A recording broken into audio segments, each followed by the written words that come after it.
A portion of today's video is brought to you by Zippix nicotine toothpicks. For more information on them, stick around until the end of this video, or if you're champing at the bit, click the link in the description below. Donald Trump has gone full autocratic dictator, threatening the license of CBS over a 60 Minutes piece that ran yesterday. A 60 Minutes piece that was replete with facts, replete with accuracy that he doesn't like. He doesn't like that he is being painted as what he is, a Putin apologist. The video that follows this one directly, this is going to post at 3 p.m. The video that's posted at 4 will address exactly what he said on Air Force One, making excuses for the brutal, murderous, dictatorial actions of a war criminal in Vladimir Putin. I'm going to play just like 54 seconds of Scott Pelley introducing the 60 Minutes piece that ran yesterday. And this should give you a flavor for why Donald Trump is enraged right now, threatening with the power and the heft and the weight of the United States government to take away the broadcast license of CBS, the network that runs 60 Minutes.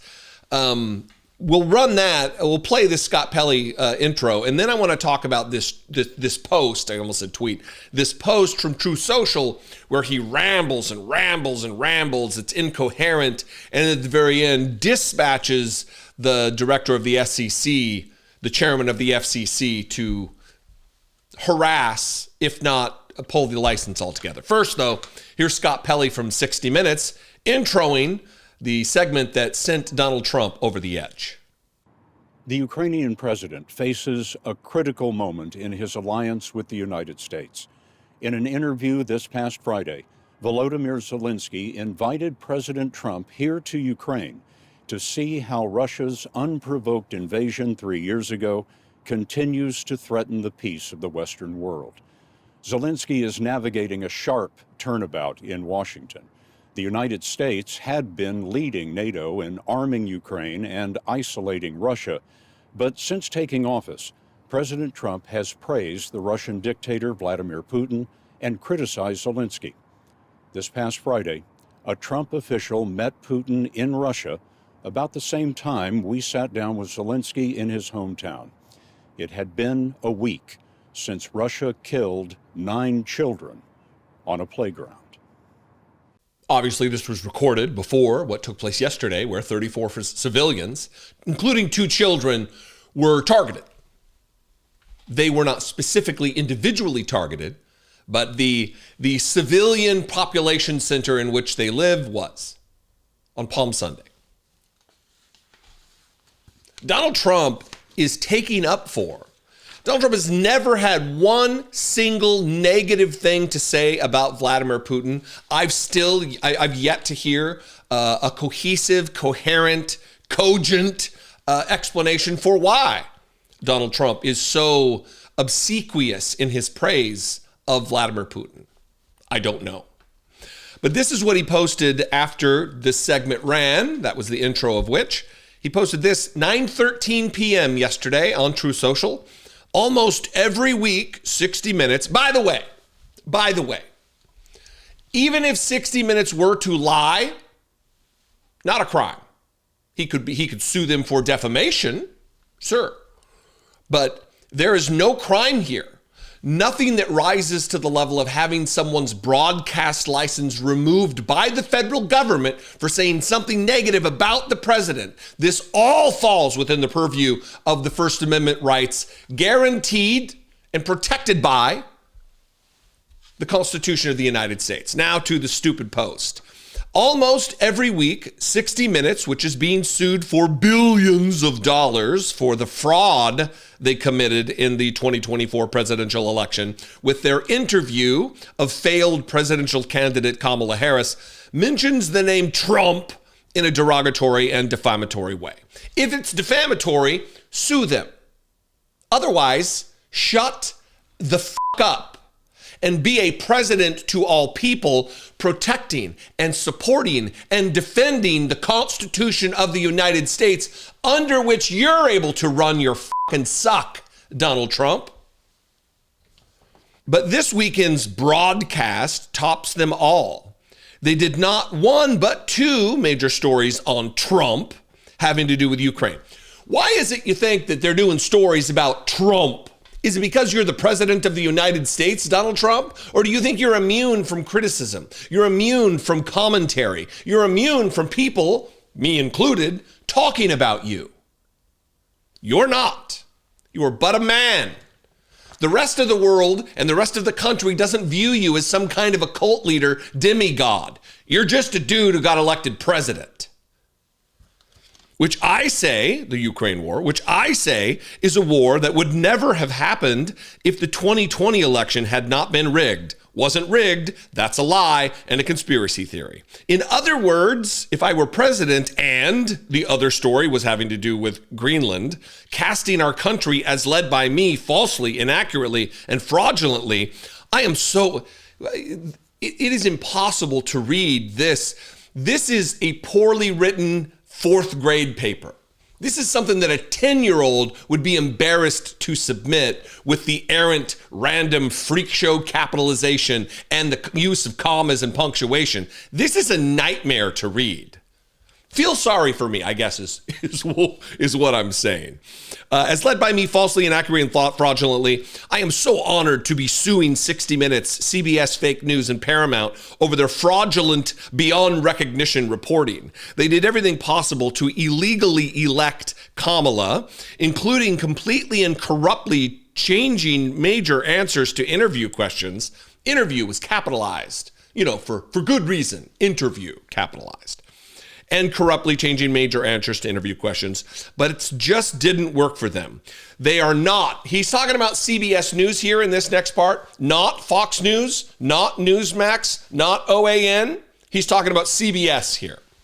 They are not a news show, but a dishonest political operative simply disguised as news, and must be responsible for what they have done and are doing.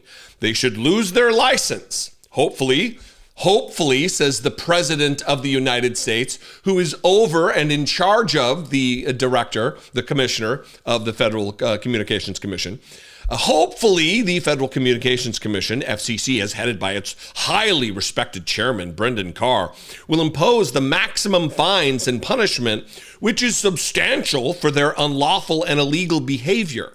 CBS is out of control at levels never seen before, and they should pay a big price for this. Make America great again. This is authoritarianism.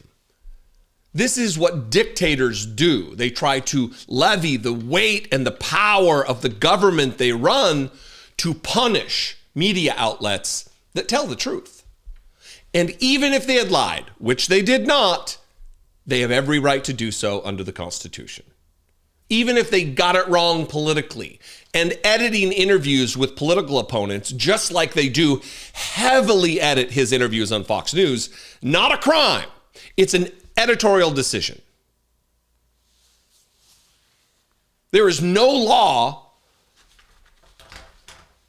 even approaching what he's talking about in the Constitution, that media outlets aren't allowed to use creative decisions in their editing, in the cutting room, to make an interview flow better, be more cohesive and understandable. If not, Donald Trump's interviews would be absolutely impossible to watch because he's a rambling freak. So we'll see. Maybe this is just a Sunday night drug-addled freak out on True Social. Maybe, though, he's going to punish CBS. Maybe he's going to illegally withhold or withdraw or cancel or whatever the license of a major historic broadcaster in this country. Am I a giant fan of CBS? No. But am I a giant fan of the Constitution of the United States and the First Amendment to that Constitution? Yeah, big fan of it. Swore an oath to it. So did Donald Trump, oddly enough. So did Brendan Carr, oddly enough. And we'll see how much they abide by that oath. What do you think about this? I'd love to know. You can comment below. You can also call the voicemail line 714-576-4054 And of course, as always, you can email me daily@dollemore.com. Follow me on social media. I'm at Dollemore. I'd love to see you everywhere. I'll see you next time. Be genuine. Take care of one another. Are you tired of your entree growing cold while you're stuck outside smoking near the restaurant entrance? Or perhaps you're craving a puff, but you're stuck in the airport for the next several hours. And that's if you don't get delayed. Or possibly you've just had enough of your clothes smelling like smoke. Don't get up, get your nicotine fix right there, or anywhere for that matter, with Zippix nicotine toothpicks. Socially acceptable yet discreet, Zippix toothpicks not only serve as an excellent nicotine delivery service, they also satisfy the oral fixation associated with smoking and vaping. You don't have to hit the bricks to get your fix. Instead, try Zippix. Head to zippixtoothpicks.com today and score 10% off by using code Dollemore at checkout. Available in 6 delicious flavors with 2 and 3 milligram options, Zippix are perfect for long flights, restaurants, and all those other places where you're no longer allowed to smoke or vape. Zippix are also one of the most cost-effective nicotine products on the market, and they're proudly made right here in the United States. Why not give your lungs a break? Hundreds of thousands of customers count on Zippix for their nicotine fix without needing to inhale toxic smoke or vape oils.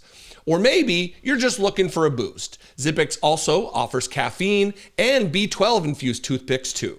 Stop interrupting your life with cigarettes and vapes. Go to zippixtoothpicks.com today and score 10% off by using code Dollemore at checkout. You must be 21 years or older to order and be warned that nicotine is an addictive chemical. Nix that fix with Zippix nicotine toothpicks.